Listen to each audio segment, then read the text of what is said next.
বন্ধুরা, দিদি আরেকটা গাছ করেছে, পান গাছ, টবের মধ্যে পান গাছ। কিন্তু পান গাছের পাতাটা খুব ছোট্ট ছোট্ট, এটা মাটির মধ্যে করলে খুব বড় হয়।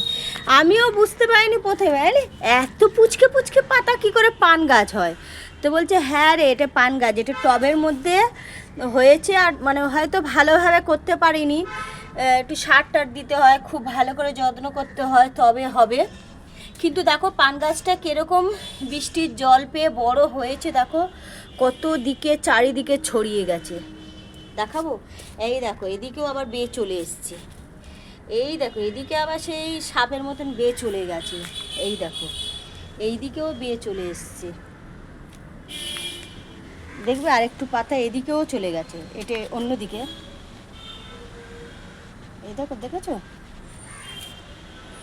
পান গাছটা কীরকম হয়েছে, চারিদিকে বেয়ে বেয়ে কীরকম হয়েছে দেখেছো। পান গাছটা কিন্তু খুব সুন্দর হয়েছে,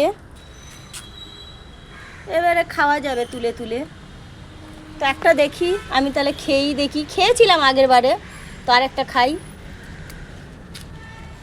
তো টাটা বন্ধুরা।